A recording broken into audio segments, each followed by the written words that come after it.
Bonjour à tous, on vous propose dans cette vidéo quelques petits conseils pour bien débuter avec le tarot.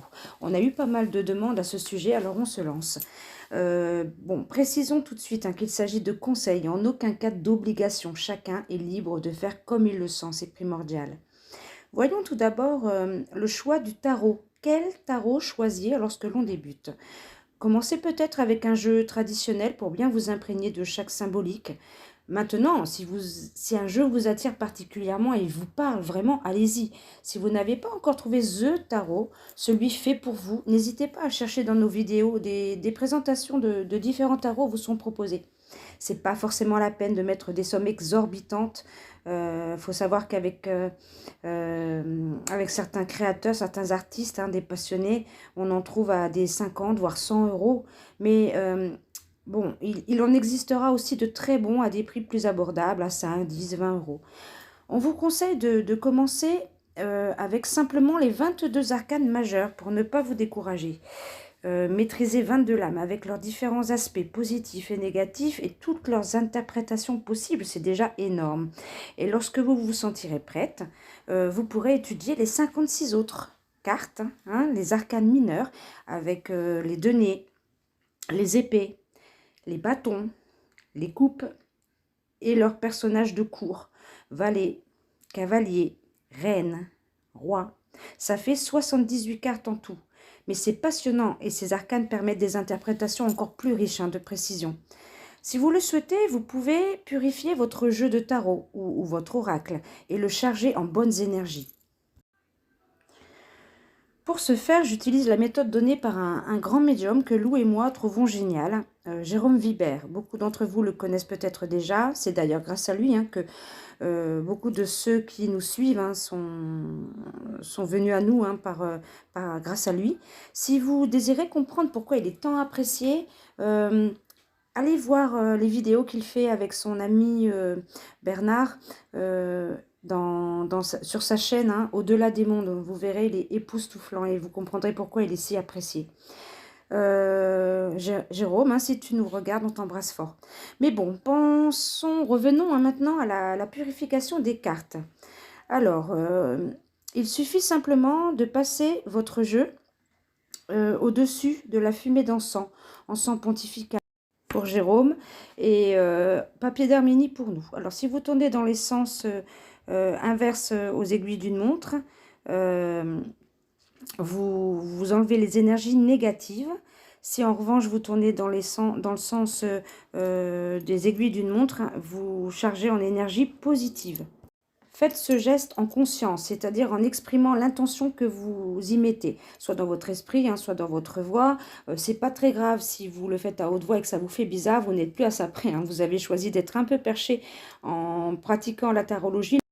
Il ne vous reste plus qu'à assurer et qu'à assumer maintenant. Ah oui, cette purification, vous pouvez la faire lorsque vous venez d'acquérir votre jeu de tarot afin de vous l'approprier vraiment, mais aussi à chaque fois que vous en ressentez le besoin. Il semble important, quand vous désirez tirer les cartes, de vous mettre dans de bonnes conditions. On se pose dans un endroit calme, on s'entoure, si on ressent le besoin, de bougies. En optant pour une blanche, on fait un choix sûr.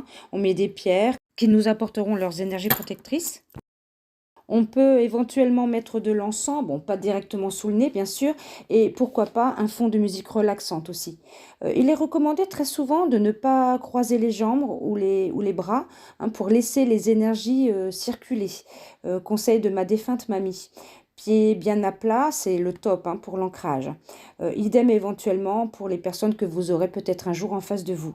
Vous pouvez débuter votre tirage en vous connectant à votre guide ou à l'univers pour qu'il vous assiste tout au long de la séance. Bon, on va passer à un autre sujet, véritable sujet de débat, celui de la façon de battre les cartes et de les tirer à l'envers, à l'endroit, jamais à l'envers, nanana.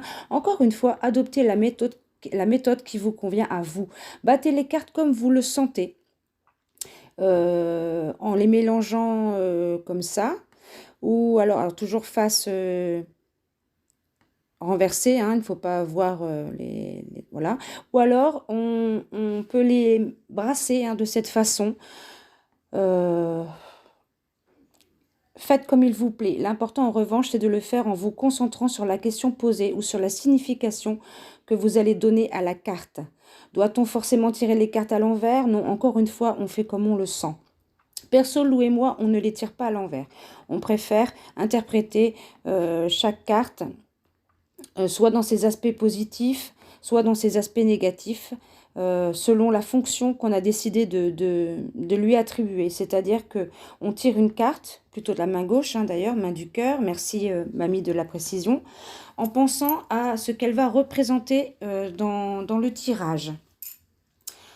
Alors, en positif, c'est par exemple lorsqu'on demande au tarot de désigner les avantages, les qualités, les atouts. En négatif, les obstacles, les inconvénients, les freins, les faiblesses, les points faibles, les défauts. Mais une carte peut être interprétée de façon plus globale aussi, c'est-à-dire à la fois dans ses aspects favorables et défavorables. Hein. Elles pourront ici décrire, par exemple, l'état d'esprit, la personnalité, l'état psychologique. Alors, quand on tire les cartes, quelle carte choisir? Celle qui vous attire, hein, tout simplement. Laissez-vous guider.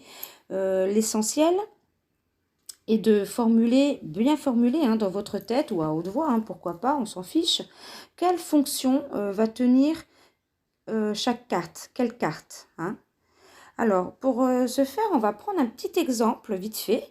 Un petit exemple. Tiens, on va prendre l'exemple de Zaza. Zaza qui veut savoir si son projet de création d'entreprise va se concrétiser. D'accord? Donc, on se concentre bien. La première carte que nous allons tirer sera la carte qui parlera de sa personnalité, son état d'esprit actuel. L'état d'esprit de Zaza, ce qui l'aiderait dans sa personnalité ou dans son état d'esprit à la concrétisation de son projet.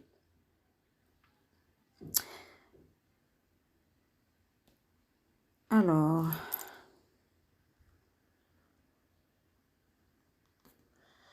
on pense bien à la question, l'état d'esprit de Zaza concernant sa création d'entreprise. Alors, c'est l'empereur qui est sorti. Ok. Alors, on va tirer une deuxième carte en pensant cette fois-ci à ce qui va renseigner sur les atouts. Les atouts. Alors, les atouts de Zaza se situent au niveau de la tempérance. Tempérance qui est une très très belle carte, hein, il faut l'avouer. Nous verrons après hein, ce que ça, les significations.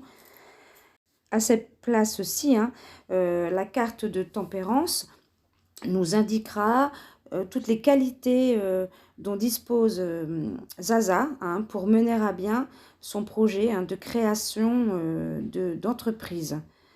Voilà. Ensuite, on va tirer une dernière carte. Alors, la dernière carte, ça sera une carte qui désignera les obstacles. Oui, les obstacles qui pourraient empêcher. Hein, voilà. Alors, les obstacles qui pourraient empêcher Zaza de créer son entreprise, ça serait l'amoureux. Ce sera donc cette carte qui indiquera les faiblesses, les obstacles concernant la création d'entreprise de Zaza. Alors, vite fait, on va voir déjà un petit peu l'état d'esprit de Zaza, ce qui, en elle, l'aiderait à la concrétisation ou pas hein, de son projet. Cette carte de l'empereur nous parle de stabilité, de construction, de confiance en soi. Elle nous dit que Zaza est quelqu'un ayant des qualités de dirigeant, avec une étoffe de leader. Elle saura diriger cette entreprise. Bon, en même temps, attention, hein, elle peut avoir les défauts de ses qualités, et ça peut l'empêcher hein, de concrétiser son projet. Elle pourrait par exemple abuser un petit peu de son autorité ou à l'inverse hein, manquer de fermeté. Ensuite, pour ce qui concerne la tempérance, on a dit qu'on faisait ça vite fait, hein, c'est pas le sujet aujourd'hui. Mais bon, voilà, tempérance est sortie. Cette carte évoque une énergie très douce, ainsi qu'une communication fluide et des échanges harmonieux avec les autres. On peut dire que Zaza sera une très bonne dirigeante d'entreprise car elle a dans ses atouts la faculté d'être à l'écoute. Elle saura apaiser avec diplomatie les éventuels conflits. Mais bon, comme elle n'aime pas les conflits, attention quand même au manque de fermeté, hein. Enfin, la troisième carte. Quels sont les obstacles qui pourraient empêcher Zaza? On a l'amoureux. Cet arcane nous indiquera qu'il y a un choix à faire, un choix déterminant. Doit-elle faire un choix de carrière, par exemple? Quitter un emploi ou lancer cette activité? Il ne faut pas oublier que l'amoureux étant le perpétuel indécis du tarot, l'obstacle majeur ici de Zaza, ça serait son indécision. La peur de Zaza de s'engager dans ce changement décisif pourrait bien remettre en question ou freiner, hein, son projet. Voilà. Alors, j'ai tendance à m'adresser à vous, au féminin, mais on sait, hein, Lou et moi, on est également suivis par des hommes. Désolé les gars, hein, c'est l'habitude, mais on ne vous oublie pas. Que dire d'autre encore? Concernant la coupe, on coupe pas. Encore une fois, faites comme vous le sentez. En tous les cas, pensez à le faire de la main gauche, la main du cœur, hein. Merci mamie pour le petit conseil, le petit rappel. Voilà. Dites-nous en commentaire si cette vidéo vous a apporté quelque chose. N'oubliez pas de liker et si vous avez aimé, bien sûr, ça fait toujours plaisir. On se retrouve très vite pour des propositions de tirage. Bisous!